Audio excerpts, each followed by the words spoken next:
Breaking tonight, the Benghazi hearing has just wrapped up after about 11 hours of Hillary Clinton's testimony.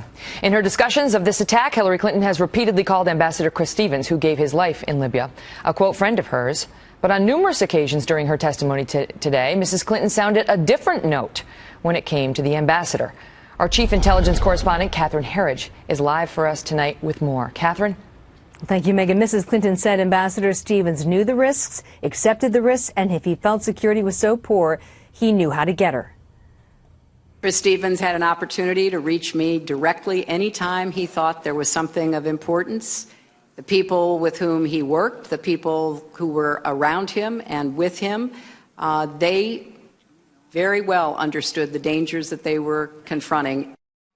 Mrs. Clinton also testified today that she personally chose Chris Stevens, a career diplomat, to be her first point man for the Libyan opposition during the 2011 revolution, and then as her ambassador. And she spoke about the deep personal loss when he was murdered. Yet there is no record she spoke to him in the year leading up to the attack.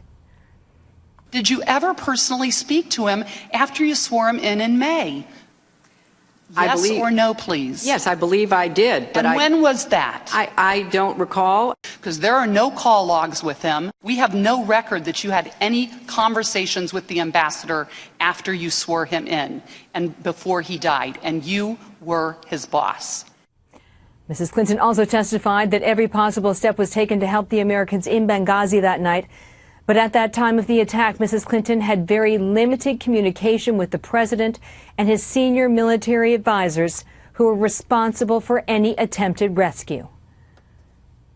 Did you meet with the president that night? I talked with the president. I did not meet with him. How many times did you talk to the president? I talked to the president that evening. That was the only time I talked with him on the 11th. Did you meet with Secretary Panetta? No, I did not. Did you speak to Secretary Panetta? The next day. Did you talk with General Dempsey? The next morning I did. We also learned today that there were 600 separate requests from Stevens and the group in Benghazi for additional security in that year leading up to the attack, but virtually nothing was done. And on the day of the assault, the terrorists walked in unencumbered, set fire, and killed Stevens and Sean Smith as well, Megyn. Wow. Catherine, thank you. You're welcome. Joining me now to react, Robert Zimmerman, a Clinton supporter and DNC committee member from New York. I mean, that is just, why? Why were there 600 requests for security that were ignored? Why? Megyn, why is it not fair to ask those questions? Megyn, first, let me say to you, I'm not here as a Hillary Clinton supporter, even as a Democrat. I'm here as a proud American.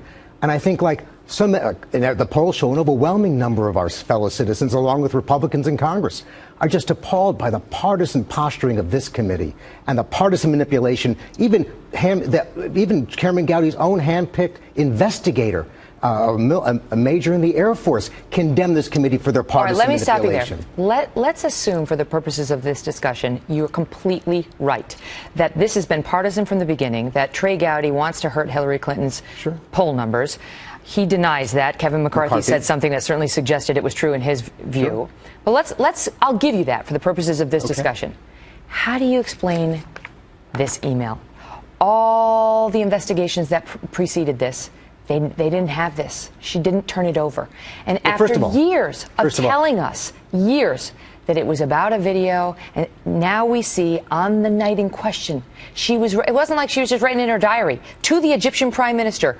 We know this attack had nothing to do with the film. It was planned and it wasn't a protest. Her own words. First of all, Megyn, Hillary Clinton turned over everything that every committee requested. There were 7 committees that investigated this. No, she did not. When the emails were requested, they were turned over. No, they weren't. And she testified for 7 hours before Congress 2 years ago. Robert, that's dodging. That's not true. The emails that she had on her private server were not turned over until this committee is the one that discovered when State was turning over the documents. They didn't include any of Hillary's emails. That's how we found out Hillary had an email this committee didn't discover this. This was known 2 years ago. No. In fact, hundreds of people in Washington and the government knew it. But here's the point that's more important. They're the ones who found out that she was withholding, and none of her documents had been produced to any prior committee. This email doesn't change anything. And you haven't seen one Republican outside of that committee say this is a whistleblower, this is a game changer in any way, or a smoking gun. And I'll tell you why. Because when the Republican House Select Intelligence Committee investigated this, controlled by Republicans, they did not have this document. But they had ample,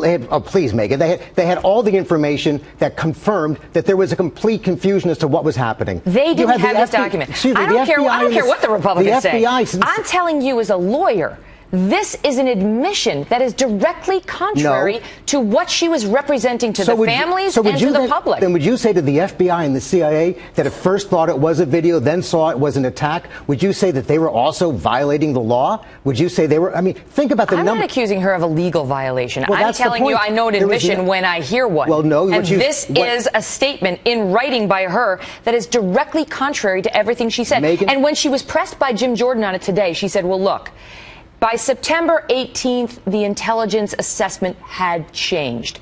And now they were coming to us saying, okay, it was a terrorist attack and the initial assessment was wrong. But so maybe the administration came out by September 19th and said, it was a terrorist attack and it had nothing to do with the video, right? If her story was true, that, okay, the intelligence changed by September 18th, and that's when we understood. But listen to the White House. Listen to Jay Carney.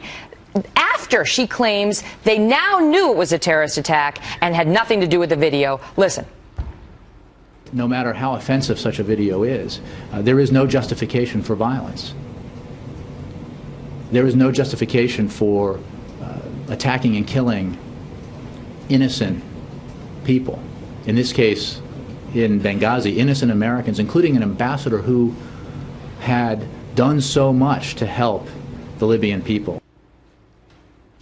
And with all that being said, from Jay Carney and all the information that was out there, every independent committee that investigated this in the Congress, Republican-controlled as well, concluded there was no effort by the administration to mislead anyone. There were conflicting reports, conflicting analyses by our National Intelligence Director, by the FBI, by the CIA, and to play this political scapegoating game that the committee is doing demonstrates how partisan they are. If they wanted to get the facts, why wasn't General Petraeus, the head of the CIA, called in front of that committee? Why wasn't Leon Panetta, the Secretary of Defense, called in front of that committee? Because they don't want the facts. They don't want an investigation.